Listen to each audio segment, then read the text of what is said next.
बांग्लादेश में जो अभी हालात हैं, वहाँ की जो सरकार है उनके नियंत्रण में नहीं है। आपको ऐसा लगता है कि 1971 का इतिहास एक बार फिर से दोहराया जा रहा है? हमारा सिलीगुड़ी कॉरिडोर है, चिकन स्नैक जिसको बोलते हैं, उसको भी खतरा हो सकता है? हो सकता था, ऐसा मैं कहूंगा, क्योंकि अगर पुरानी सरकारें रहती तो हमें कुछ दिक्कत होती। बांग्लादेश का जो निर्माण हुआ था तो भाषाई आधार पर हुआ था और उसकी बंगाली पहचान थी। अब जो स्थिति बन रही, तो क्या आप एक विचारक होने के नाते, इतिहासकार होने के नाते, आप ये मानते हैं कि कहीं न कहीं वो बंगाली पहचान पर अब इनकी जो मजहबी कट्टरपंथी वो हावी होता जा रहा है? तरह का ये डेमोग्राफिक आक्रमण है आधुनिक शैली में। अगर आधुनिक आज के हालात में बात करें तो पाकिस्तान और चीन की यह भी मंशा हो सकती है कि जो बांग्लादेश की धरती का जो इस्तेमाल है भारत के खिलाफ लॉन्च पैड के रूप में इस्तेमाल करें। हाँ, अब ऐसे हालातों में भारत का जो है तत्कालिक रिएक्शन क्या होना चाहिए? देखिए, मुझे ऐसा लगता है से हम मतलब हमारी पुरानी सरकारों ने भी उसको ठीक से हैंडल नहीं कर सके, ऐसा मुझे लगता है। नमस्कार, आज के पॉडकास्ट में आपका स्वागत है। आज हम एक ऐसे मुद्दे पर बात करने जा रहे हैं जो न केवल भारत की सुरक्षा बल्कि हमारे सांस्कृतिक और मानवीय मूल्यों से भी जुड़ा है। बांग्लादेश में अस्थिरता का माहौल है। अल्पसंख्यक वर्ग के जो लोग हैं, खासकर हिंदुओं को चुन चुनकर मारने का क्रम जारी है और सुनियोजित तरीके से जो हमले हो रहे हैं उसने पूरे विश्व का ध्यान इस ओर खींचा है। इस संकट के पीछे जो सच्चाई है और जो वैश्विक राजनीति है और भारत पर उसके पड़ने वाले प्रभाव जैसे मुद्दों पर बात करने के लिए हमारे साथ चर्चा करने के लिए जाने माने विचारक, इतिहासकार, चिंतक श्री प्रशांत पॉल जी खुद मौजूद हैं। प्रशांत जी आईटी क्षेत्र के जानकार हैं, 40 से अधिक देशों की यात्रा कर चुके हैं, 6 पुस्तक अभी तक लिख चुके हैं और इन्हें साहित्य अकादमी पुरस्कार, जो कि प्रतिष्ठित पुरस्कार है, वो प्राप्त हो चुका है और हमारे साथ खुद इस समय चर्चा के लिए मौजूद है। सर, आपका बहुत बहुत स्वागत है। नमस्कार और धन्यवाद आपने यहाँ आमंत्रित करने के लिए। सर, बांग्लादेश में जो अभी हालात हैं जी, उसको लेकर अपन चर्चा करने के लिए बैठे हैं यहाँ पर और जो तस्वीरें सामने आ रही है वो काफी डरावनी है और ऐसा लगता है कि वहाँ के जो हालात हैं, वहाँ की जो सरकार है उनके नियंत्रण में नहीं है। आपको ऐसा लगता है कि 1971 का इतिहास एक बार फिर से दोहराया जा रहा है? जी, देखिए, ऐसा है कि अपने जो पूर्व प्रधानमंत्री थे श्रद्धेय अटल बिहारी वाजपेयी जी, उनका एक वाक्य बड़ा प्रसिद्ध है कि हम पड़ोसियों को चुन नहीं सकते। पड़ोसी तो हमारे पड़ोसी है, जो है वो है। बांग्लादेश ये पहले पूर्व पाकिस्तान था, जो बाद में 1971 में बांग्लादेश बना। और 1971 में जो कुछ वहां पर हुआ वह बहुत भयंकर था। दुर्भाग्य से वह लोगों के सामने बहुत ज्यादा नहीं आया। इसलिए आज जो बांग्लादेश कहलाता है, उस बांग्लादेश में हिंदुओं पर अत्याचार का एक बहुत बड़ा इतिहास है। 1971 में जब पश्चिम पाकिस्तान के सैन्य शासकों ने अपनी पूरी सेना भेजी थी दमन करने के लिए, तो बहुत ज्यादा बर्बरता पूर्वक अत्याचार पूर्व पाकिस्तान के यानी वर्तमान बांग्लादेश की हिंदू जनता पर हुए। उस समय ढाका में जो अमेरिकन दूतावास था वो कंसुलेट कहलाता था, क्योंकि उनका प्रमुख दूतावास तो इस्लामाबाद में था। तो वहां पर जो कंसुलेट जनरल थे ढाका के, उनका नाम था आर्चर ब्लड।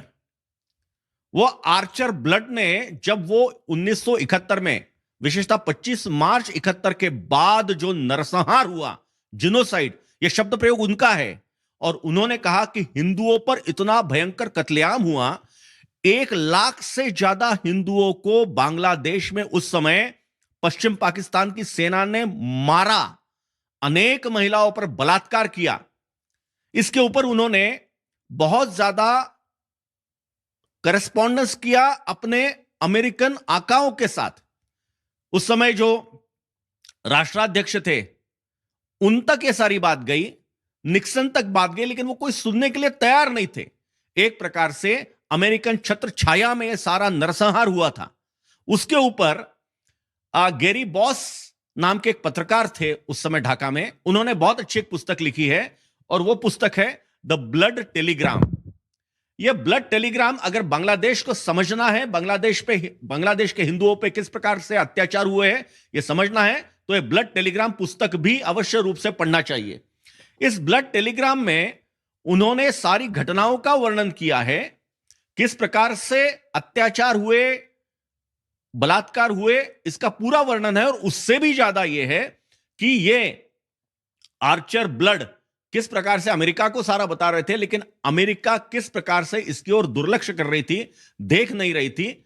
और हिंदुओं ने क्या क्या सहा है, क्या क्या भोगा है उस समय, इसका पूरा वर्णन इस ब्लड टेलीग्राम पुस्तक में है। अगर बांग्लादेश में हिंदुओं की स्थिति समझना है तो 1971 को छुए बिना हम आगे नहीं जा सकते, उसको समझना होगा।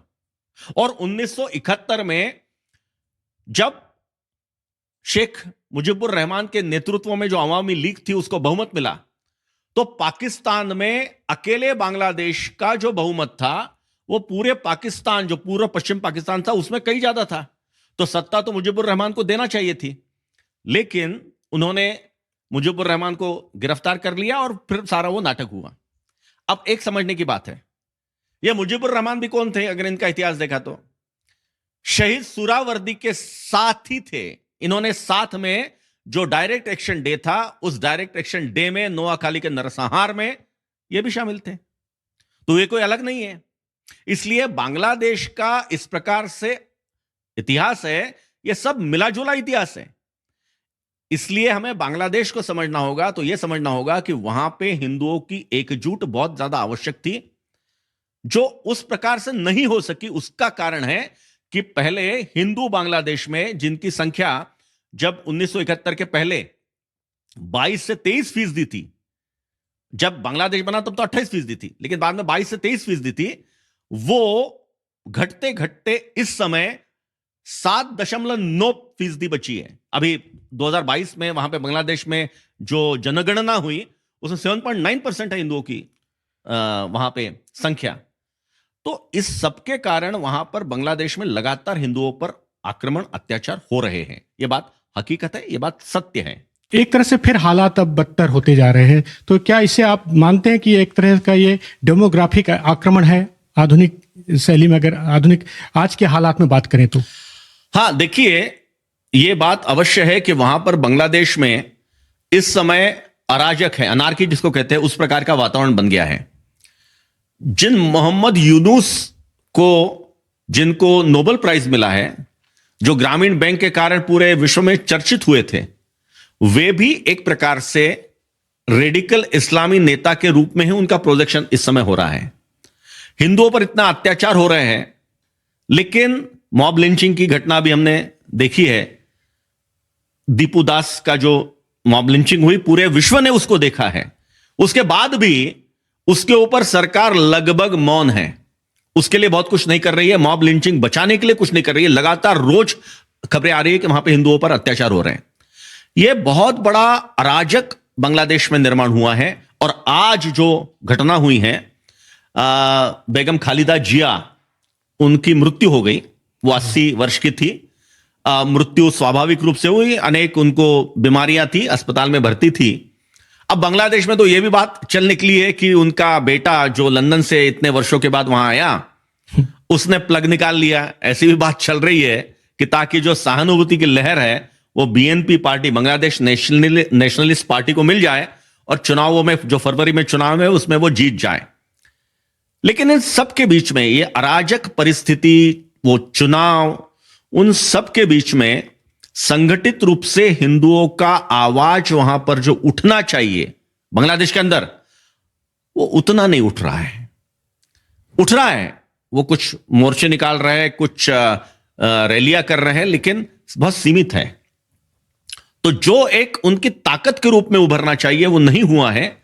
और इसलिए मुझे लगता है कि सारे विश्व के हिंदुओं ने बांग्लादेश के हिंदुओं के समर्थन में अपनी आवाज को एक व्यापक स्वरूप देना चाहिए। एक बुलंद आवाज में यह कहना चाहिए कि विश्व के सारे हिंदू इस समय बांग्लादेश के हिंदुओं के साथ है, हमें रहना होगा।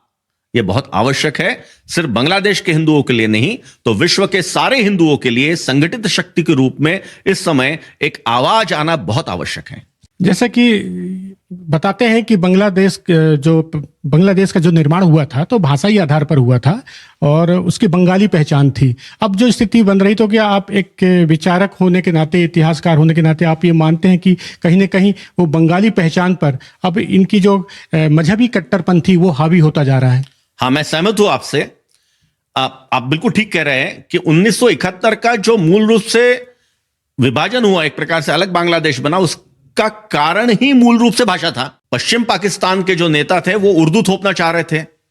वो बहुत बड़ा एक लंबा विषय हो जाएगा, लेकिन किस प्रकार से उस समय याह्या खां ढाका यूनिवर्सिटी में आए और उन्होंने सबको कहा कि आपको उर्दू में पढ़ना होगा, उर्दू में लिखना होगा। ये लोग उर्दू के साथ कंफर्टेबल नहीं थे और इसलिए भाषा के नाम पर एक बड़ा आंदोलन खड़ा हुआ और उसमें से बांग्लादेश का निर्माण हुआ। इसलिए जब पाकिस्तान का 1947 में निर्माण हुआ था, तभी से यह स्पष्ट हुआ था कि किसी देश को बनने के लिए आधार कुछ होना चाहिए, एक राष्ट्रीय भावना होनी चाहिए। पाकिस्तान बनने के पीछे वो राष्ट्रीय भावना नहीं थी और इसलिए पहला विभाजन पाकिस्तान का जो हुआ वो भाषा के नाम पे हुआ। बांग्ला भाषा के नाम पे बांग्लादेश अलग हुआ, लेकिन उसके बाद जो बांग्ला एक उनकी पहचान थी, लेकिन बांग्ला पहचान जब होती है तो इस मिट्टी के साथ जुड़ी हुई पहचान है। इसलिए जब हम बांग्ला कहते हैं तो बांग्ला में तो अनेक संस्कृत शब्द भी है। इसलिए जब हम बांग्ला कहते हैं तो बांग्ला शब्द में भारतीयता भी है, उन शब्दों में, उन शब्दावली में भारतीयता है। अब ये जो रेडिकल इस्लामिस्ट थे, धीरे धीरे वो बांग्लादेश में हावी होने लगे और वो हावी होते ही साथ जो पिछले वर्ष सारा आंदोलन खड़ा हुआ, उसके कारण बांग्ला भाषा पीछे हटकर धर्म ये बड़ा बन गया, विशेषकर रिलीजन बड़ा बन गया। ये जो मुस्लिम रिलीजन है वो डोमिनेंट हो गया और इसीलिए कल अगर एक मौलाना का भाषण आप सुन रहे होंगे, आपने देखा होगा वीडियो पे, तो वो रविंद्रनाथ ठाकुर जी को गालियां दे रहे थे।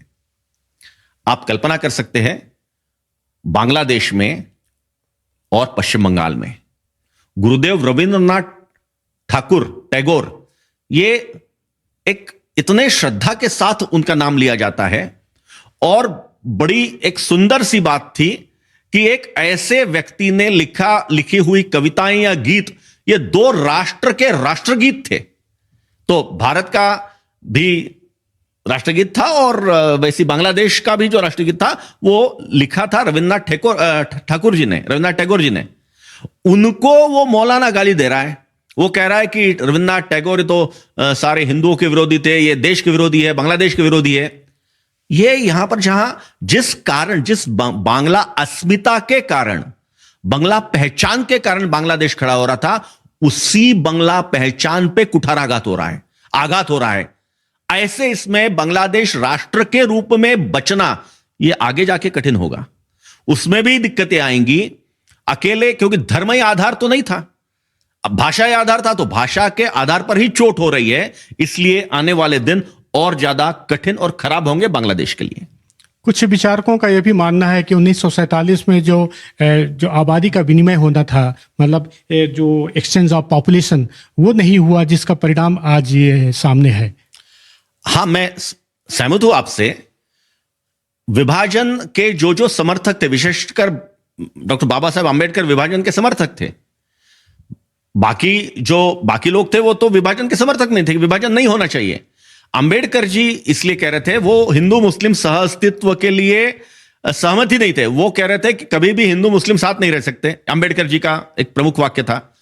और आंबेडकर जी ने यह कहा कि विभाजन हो रहा है और विभाजन धर्म के आधार पर हो रहा है, रिलीजन के आधार पर हो रहा है, हिंदू मुस्लिम के आधार पर हो रहा है, तो सारे हिंदू वहां से यहां आ जाए और यहां के सारे मुस्लिम वहां चले जाए। वो नहीं हुआ और वो नहीं होने के कारण इतनी ज्यादा विषमता हो गई। विशेषकर बांग्लादेश की स्थिति बड़ी अजीब सी थी। मतलब जो भारत की सीमाओं के साथ सटा हुआ भाग है, सिर्फ वहीं पे हिंदू बहुल नहीं था। वो एक आपको बारिसाल नाम का एक डिस्ट्रिक्ट है, वो मुहाने पे उस तरफ बिल्कुल बांग्लादेश के दक्षिण में है। वो बारिसाल कभी भी बंगाल के नवाब के अधीन नहीं था, आखिर तक वहां पे हिंदू राजा थे। कीर्तन खोला नदी के तट पर बना हुआ वो बारिसाल मंदिर, वहां का वो कुंड, वहां की वो देवता, सारा हिंदू बहुल था।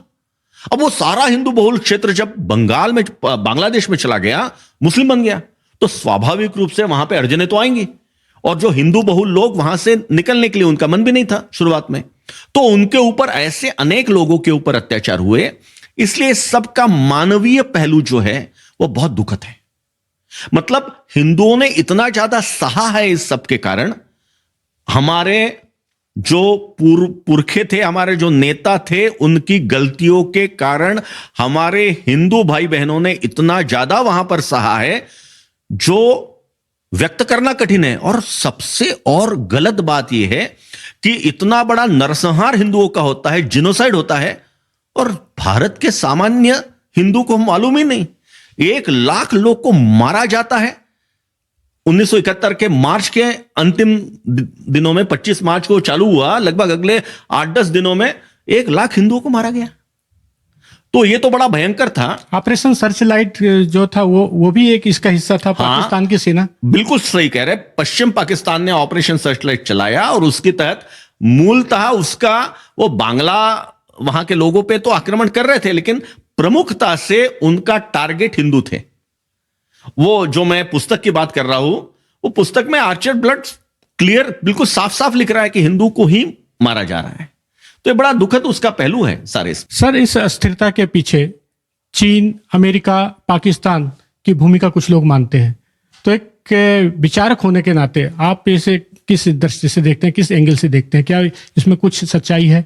हाँ, इसमें सच्चाई है, क्योंकि जिस पद्धति से बांग्लादेश का भी एक प्रकार से विकास हो रहा था, और हसीना शेख जी जो अभी यहां पे उनको भगाया गया था पिछले वर्ष बांग्लादेश से, उनके नेतृत्व में एक प्रकार से आर्थिक समृद्धि तो नहीं कहेंगे, लेकिन एक आर्थिक अच्छी परिस्थिति के दिशा में बांग्लादेश जा रहा था। मतलब बांग्लादेश का जो फॉरेक्स है वो फॉरेक्स 48 बिलियन तक पहुंच गया था। आज कितना है? तो 22-23 बिलियन था। अभी 4.7 बिलियन का उनको वर्ल्ड बैंक का, IMF का वो बेल आउट पैकेज मिला, इसलिए थोड़ा और आगे बढ़ गया। नहीं तो वहां पे फॉरेक्स की मतलब बहुत ज्यादा आपातकाल आ गया था फॉरेक्स के मामले में।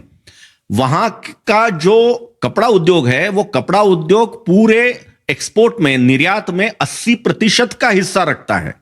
वो कपड़ा उद्योग इस समय बड़े संकट में है, क्योंकि अस्थिरता के बीच में प्रोडक्शन, उसका उत्पादन करना यही कठिन हो रहा है। ऊपर से अमेरिका में आई हुई मंदी है, उन सबके कारण वहां पर आर्थिक गति रुक सी गई है। तो जो पाकिस्तान के हाल हुए, हालांकि पाकिस्तान के हाल बांग्लादेश से भी बर्बाद है।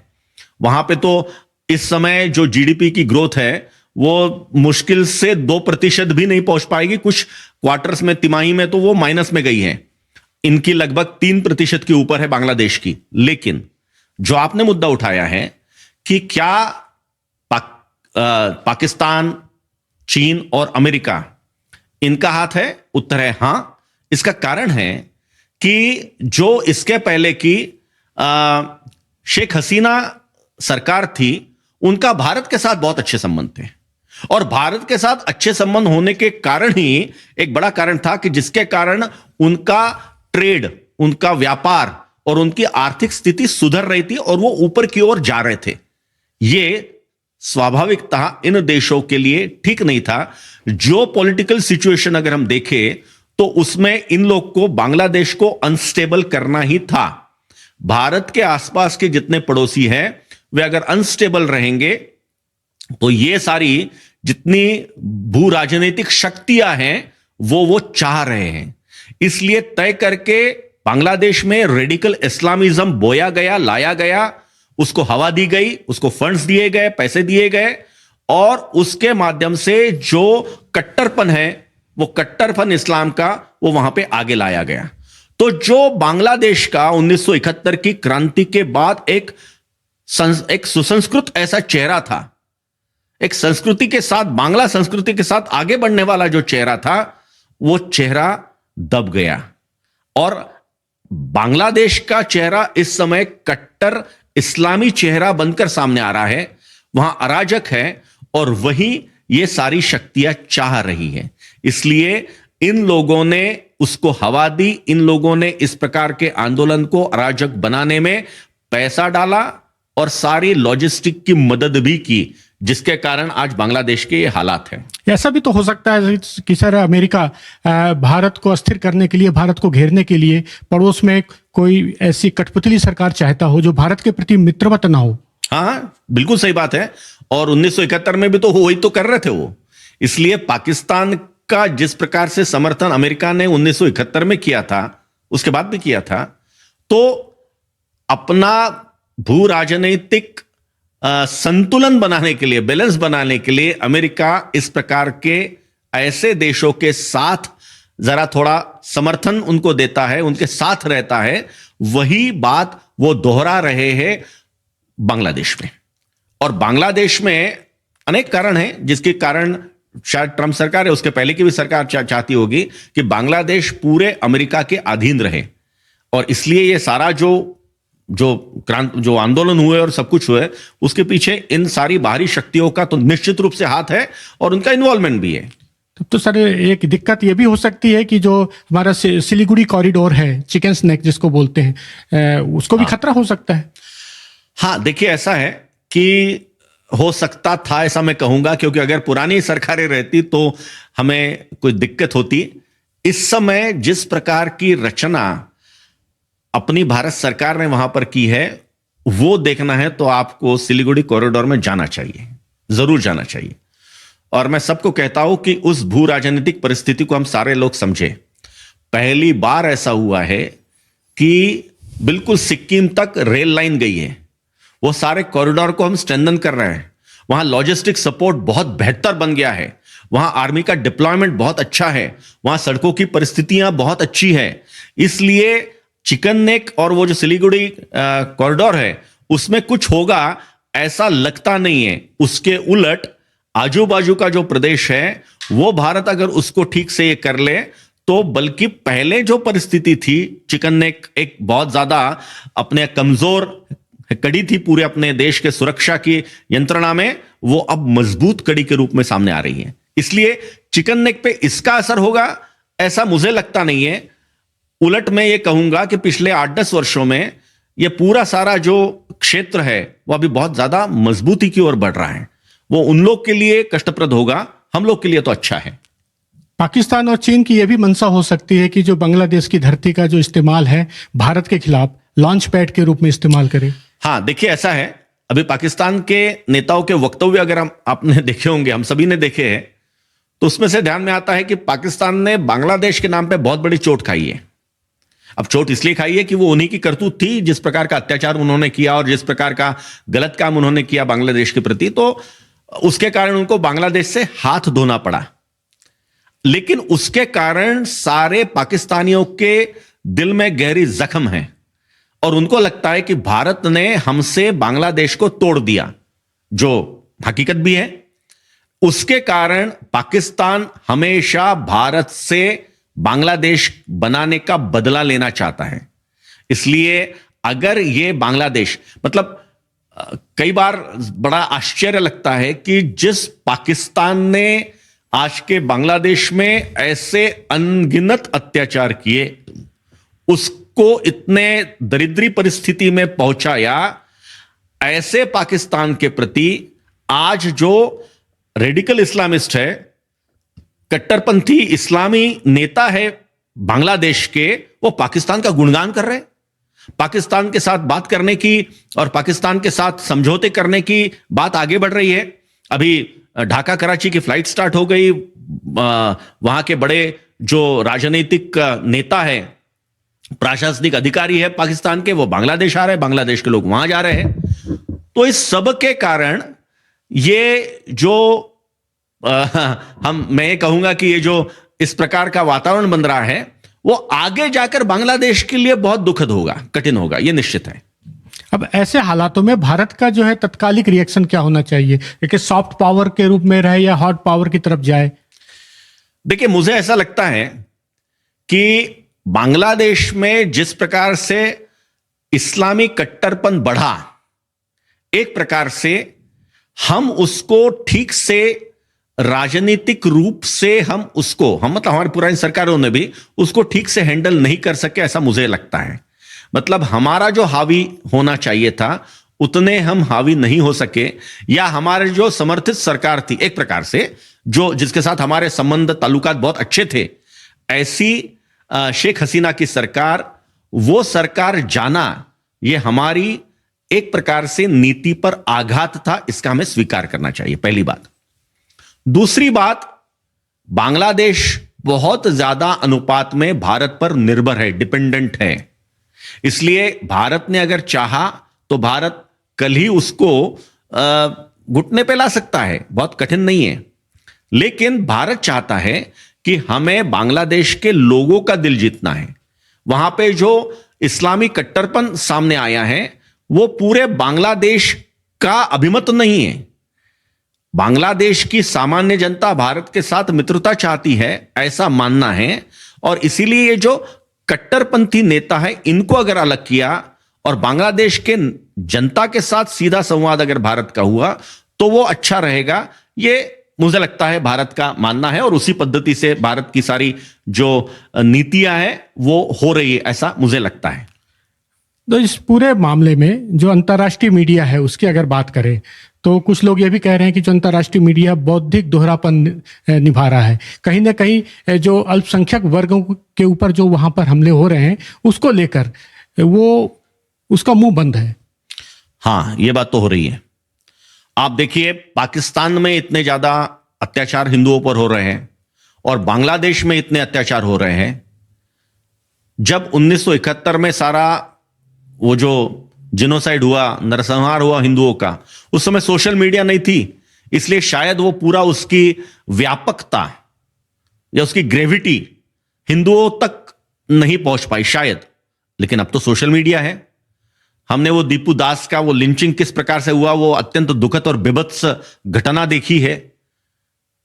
बांग्लादेश में जिस पद्धति से अत्याचार हिंदुओं पर हो रहे हैं, वो सारी घटनाएं सामने आ रही है, उसके वीडियो बन रहे हैं, वो सारे वीडियो वायरल हो रहे हैं, हम देख रहे हैं। ऐसे समय में ये जितने भी वैश्विक माध्यम जगत के लोग हैं, ये निश्चित रूप से दोहरापन कर रहे हैं। भारत में अगर कुछ भी होता है तो वो भारत में मॉब लिंचिंग और सारी बातें करते हैं, लेकिन यहां पर अगर हम देखेंगे तो यहां पर इतनी बड़ी अनुपात में मॉब लिंचिंग हो रही है, इतने बड़े अनुपात में हिंदुओं पर अत्याचार हो रहे हैं, लेकिन उसके मामले में वे मौन हैं, वो ज्यादा बात नहीं कर रहे हैं। ये दुखद है। इसका उत्तर मुझे यह लगता है कि हिंदुओं ने अपनी आवाज को एक ज्यादा अच्छा स्वर देना चाहिए, बुलंद आवाज में अपनी बातें कहनी चाहिए, सभी माध्यमों से अपने आप को व्यक्त करना चाहिए, क्योंकि इस समय बांग्लादेश के हिंदुओं के साथ खड़े रहना ये हम सभी का कर्तव्य है, ऐसा मुझे लगता है। अच्छा प्रशांत जी, एक इतिहासकार के रूप में अब इसका क्या भविष्य देखते हैं? क्या हम 2023 के उस दौर में वापस जा पाएंगे या कि फिर एक शत्रु मित्र के साथ रहने की आदत डाल लेनी चाहिए? हाँ, मुझे लगता है कि ये सारे जो हालात है बांग्लादेश के, ये बांग्लादेश के हालात ऐसे बहुत दिन तक नहीं रहेंगे। और जिस प्रकार से अराजकता की दिशा में बांग्लादेश जा रहा है, उनका अभी का अगर आप देखेंगे, उनकी सारी सीढ़ियां ये उतरती हुई ही जा रही है। तो ऐसे इसमें बांग्लादेश का आर्थिक भविष्य भी कठिन है। अब अगर आप कंपेयर करें तो जैसा मैंने पहले भी कहा, पाकिस्तान की तुलना में सारे आंकड़े ये बांग्लादेश के पक्ष में थे, अभी भी है कुछ अनुपात में, लेकिन वे बहुत दिन तक नहीं रहेंगे अगर ऐसे ही रहा तो। ऐसे इसमें बांग्लादेश के लोगों को भी यह अनुभव होगा, यह अनुभूति होगी कि भारत के साथ इस प्रकार से दुश्मन का व्यवहार करना यह उचित नहीं है, क्योंकि दोनों के संबंध बड़े व्यापक है और बांग्लादेश की डिपेंडेंसी भारत पे बहुत ज्यादा है। और इसीलिए उनको आज नहीं तो कल भारत के साथ एक मैत्रीपूर्ण संबंध बनाना आवश्यक होगा। ऐसा आगे जाकर जब भी उनमें स्थिर कोई सरकार आएगी, जब भी कुछ होगा, तो बहुत दिन तक वो भारत से शत्रुता रख पाएंगे, ऐसा मुझे लगता नहीं है। क्योंकि उनके जो आका है, जिसको ये हवा दे रहे हैं पाकिस्तान खुद आज कंगाली हालत में है, बहुत बुरे हालत में है। इसलिए पाकिस्तान कितना उनको मदद कर पाएगा ये कठिन है। इसलिए ये परिस्थिति बहुत दिन तक बनी रहेगी, ऐसा मुझे लगता नहीं है। आगे जाकर बांग्लादेश को, अगले कुछ वर्षों में बांग्लादेश को भारत के साथ मित्रतापूर्ण संबंध बनाना आवश्यक होगा, ऐसा लगता है। प्रशांत जी, जो स्थिति अभी है, तो कई लोग ये भी कहते हैं कि भारत को इजराइल की शैली में अब जवाब देना चाहिए, क्योंकि वहां के अल्पसंख्यक वर्ग को अब कहीं ना कहीं भारत की तरफ से ही कुछ उम्मीद है। तो आपको लगता है कि इजराइल शैली में अब जवाब देने की जरूरत है? आपका प्रश्न बहुत अच्छा है और ये सोशल मीडिया पे और बाकी माध्यमों में लगातार आ रहा है कि इजराइल जैसे अपने नागरिकों की, जो यहूदी है, जू है, सारे उनकी रक्षा दुनिया के किसी भी कोने में जाकर करता है, वैसी हमने भी करनी चाहिए। ये अगर आप देखेंगे तो बिल्कुल सही भावना, बिल्कुल सही है, बिल्कुल ठीक है, लेकिन कुछ फर्क हमें समझना होगा। मैं इजराइल में कई बार गया हूं। इजराइल में लोकतंत्र है, डेमोक्रेसी है, और इजराइल में पहले चुनाव से पहले दिन से 14 मई 1948 में इजराइल की स्थापना हुई, उसके बाद से जो भी सरकार बनी, एक भी बार, मैं दोहरा रहा हूं, एक भी बार इजराइल में पूर्ण बहुमत की सरकार नहीं बनी, हमेशा साझा सरकार बनी। लेकिन उस साझा सरकार में एक बात बड़ी स्पष्ट थी, एक बात बड़ी कॉमन थी कि जो भी यहूदी पूरे विश्व में कहीं भी होगा, उसको बचाना यह इजराइल का परम कर्तव्य है। यह सबने माना था। उनके जो भी विरोधी पक्ष रहते हैं, कभी विरोध में बैठते हैं, कभी सत्ता में बैठते हैं, लेकिन इस बात में उनका एकमत होता है कि इजराइल की इस प्रकार से रक्षा करना, इजरायली लोगों की रक्षा करना, यह देश का, राष्ट्र का परम कर्तव्य है। क्या भारत ऐसा कर पाएगा? बाकी देशों की छोड़ दीजिए, हमारे भारत में ये जितने सेकुलरिस्ट लोग बैठे हैं, सबसे पहले तो यही हमारे ऊपर कूद कर आएंगे। आप कैसे क्या वहां पर जा रहे हो? हमें चिंता या हमें अगर कोई संकट है तो उन बाहरी तत्वों से नहीं है। आज अगर आपने देखा होगा कि आज भारत की सेना जिस परिस्थिति में है, 10 वर्षों में तो समझ लीजिए चित्र बदल गया है। इनका जो ग्लोबल फायर इंडेक्स होता है, global power index, global fire index हम कहेंगे, आज हमारे देश की सेना ये विश्व में 4थे क्रमांक पर है और 3रे क्रमांक की ओर बढ़ रही है। शक्तिशाली अगर पॉइंट देखें तो उस इसमें हमारी संख्या की दृष्टि से और हमारी तैयारी की दृष्टि से, टेक्नोलॉजी की दृष्टि से हम दुनिया में बहुत आगे हैं, हम कर सकते हैं। सवाल यह है, हमारे देश में एकमत है क्या?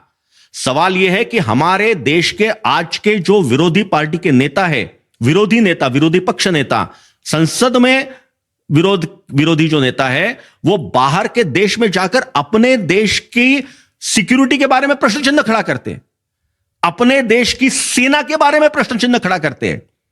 क्या आप सोच सकते हैं कि ऐसे राष्ट्र में जिसका विरोधी पक्ष नेता बाहर के देशों में जाकर हमारे ही देश की इंटीग्रिटी पे और उस पे सवाल उठाता है, क्या वो देश इस प्रकार से कर पाएगा? कहना आसान है, करना भी सरल है आज की परिस्थिति में, लेकिन पहले हमें ऐसे लोग को से निपटना पड़ेगा। ऐसे लोगों का एकमत होना पड़ेगा कि बाकी सारे मुद्दों पे हमारी विरोधी विचारधारा हो सकती है, मतभेद के मुद्दे हो सकते हैं, लेकिन कुछ मामलों में हमारा राष्ट्रीय एजेंडा होना ही चाहिए। राष्ट्र सर्वप्रथम यह बात होनी ही चाहिए। जहां जहां भी पूरे विश्व में हिंदू है, वो हिंदू को हमने बचाना ही चाहिए।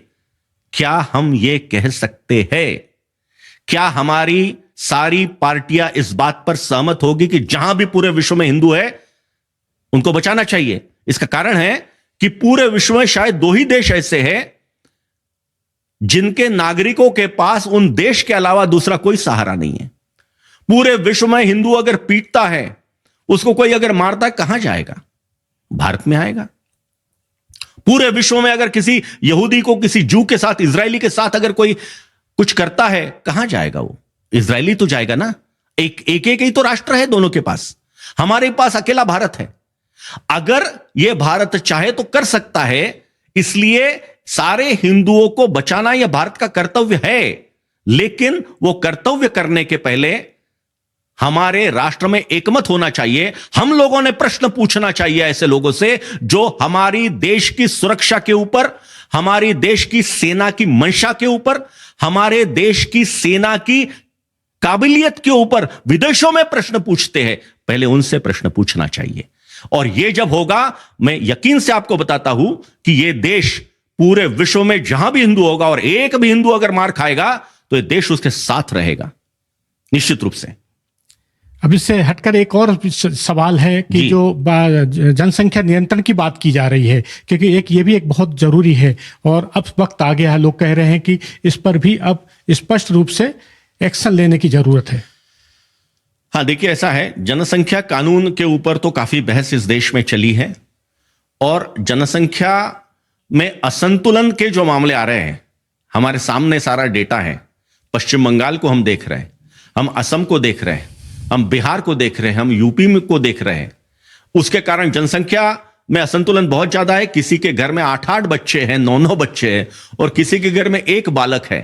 तो आगे जाकर अगले 10, 20, 30, 40 वर्षों में इस देश की डेमोग्राफी, जनसंख्या का सारा प्रतिशत कैसे होगा, यह तो बड़े स्पष्ट रूप से दिख रहा है।